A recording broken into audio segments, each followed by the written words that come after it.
Hey everyone, welcome to the Industry Show. I'm your host, Nitin Bajaj, and joining me today is Kellan Carter from Ignition Partners.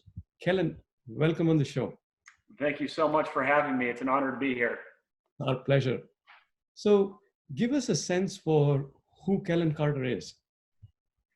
So I grew up in the state of Montana. So right when I was born, I knew I wanted to be a venture capitalist. Of course. But rewinding to 2009, which is eerily similar to the reset that we're experiencing right now, I was graduating school from the University of Montana. And so knowing that the job market was quite difficult, I combed through the University of Montana alumni Rolodex and found a guy named John Connors, who now runs Ignition. And I'll connect those dots here in a little bit. But emailed him, maybe some might say harassed him enough to where he finally agreed to take a call. And if he was going to take a call, I was sure going to get my butt on a plane and get out to Seattle to meet him in person. And so that's what we ended up doing, I think, in September of 2009. Over the next 4 years, we built a close relationship when I was doing technology and investment banking. And when Ignition came time to raise their fifth fund in 2013, the stars aligned where we had a very special relationship. I had the right experience to join Ignition. And it was a no-brainer for me to come learn from a guy like John and go make an impact at Ignition Partners. So give us a sense for the portfolio that Ignition has and your role over there and what kind of investments you guys look at. So Ignition's made its name investing in consequential enterprise software companies, whether it's DocuSign, Splunk, Cloudera, PagerDuty, Apptio, and a bunch of other great exits. Really made its name investing in consequential enterprise software companies. And so that's what we've doubled down on over the last 7 years since I've joined, both primarily based in the Pacific Northwest in Seattle, where I'm based, but also opening up a Bay Area office. And the things that we really like are companies that transform digital processes for enterprises that have a heavy data focus with great entrepreneurs in big markets. You know, one of your investments, Icertis, caught my eye. Tell us a little more about it. I love the Icertis story because we closed the investment on February 29th, Leap Day in 2016. So you could look yourself in the mirror and say, we've only been investors for 1 year, and they've made a lot of progress in that 1 year. But when we got introduced to Icertis, first of all, Samir and Monish, the two founders, are phenomenal guys, both how they execute and how they build an incredible culture, and something that we encourage all of our companies to emulate. But our thesis in Icertis was, all enterprises have a ton of contracts that sit all over and aren't centralized, aren't orchestrated, and you aren't getting the value that from the data and the information that is included in the contracts. And so Icertis centralizes that into really a contract central nervous system and allows things like sales groups to contract quicker with their customers, but also help the enterprises better manage their vendors. And so our thesis was, great team, and how can you turn the data within contracts into an asset for business value? So as a deal, when we got introduced, we knew we had to be part of it and put all hands on deck to win that company. It's been such a special ride since the investment. And has only gone up since then, right? In the last 1 year of your investment? It's only gone up in the last 1 year. And towards that, you look at the times we're facing now with COVID, everyone is really trying to understand their supply chain dependencies and their vendor obligations, and are they meeting their SLAs?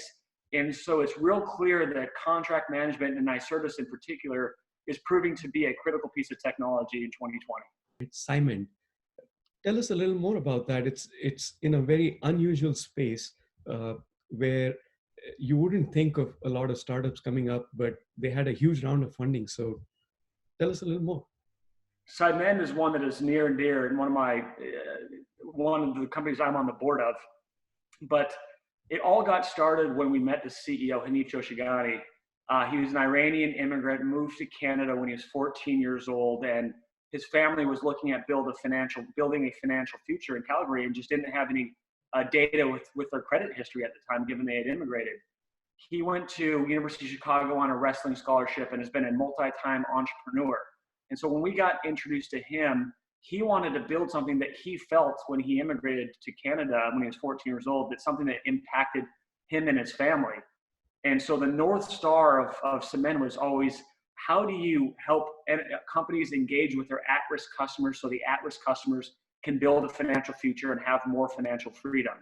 And so when we got to know Hanif and the team, we flew up to Calgary in January. I think it was negative 10 degrees, probably one of the only venture capital firms to go meet the team at that time, and knew as we got to know him and knew the mission of the company, this was a deal that we had to be a part of. And it's been an honor. It's been such a fun ride for the last year. I think we might have closed the Series A year ago today. They are one of the fastest growing companies I think Ignition has ever been involved in. And the mission of the company is sure special to the world that we're living in today. In terms of the boards, how are we doing in terms of getting some representation, right? And getting people of color, getting women on board? I think it's such a pressing topic, and I'm proud to say the two boards that I am on, Hanif was an Iranian immigrant, and the co-founder Tiffany, she's a female founder, and it's such a special team.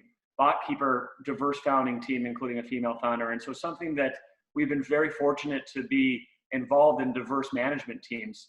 I do think it's incredibly important to build boards with unique perspectives, whether it's of gender or color, but building a great board with a unique perspective is only good for the entire team and the investor base. I'm sure you also have a list of qualities that you look for in an entrepreneur. You touched upon a couple of those, but is there a list of qualities that you look at?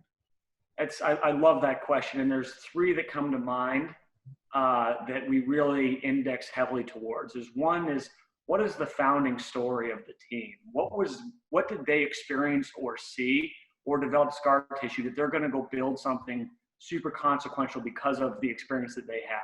So one is, what is the genesis of the story and what's the experience of the team? The second that we really look for in entrepreneurs, what is their degree of customer obsession with the delivering against what the expectations they set with the customer and exceeding those deliverables always as their MO of how they build a company. And then lastly, the willingness to always build a great team. If you're a CEO, you're not going to be the best at every single functional division. So always hiring people that are better than you at sales or better than you at BD or better than you at engineering, and constantly building a great team and focused on building a great team. Those three things is a dangerous recipe for a great company. Looking at the time that we are in right now, what kind of advice do you have for investors? My advice to investors are for your existing portfolio companies, rolling up your sleeves to make sure your great companies are capitalized to endure however long this reset may happen. And in doing so, companies that can really focus and do more with less in these times will come out the other side much, much better. I think if you're looking at making new investments, there's a lot of great companies out there that are raising modest extensions to the last round or modest upticks to the last round, because capital is precious now. It's not a commodity, but you're going to get way more throughput from the entrepreneurs that are weathering the storm and building great products and companies. And I think that is something that is the silver lining from all of this right now. So essentially double down on the bets that you've already made, and then look for others that are really taking this mindset and taking the risk to grow even in these times of recession. And then the third thing I took from the previous questions is to look for these entrepreneurs that are looking for new avenues of growth as we settle into the new normal. Yes, that's a good summarization. Okay. So, this was awesome.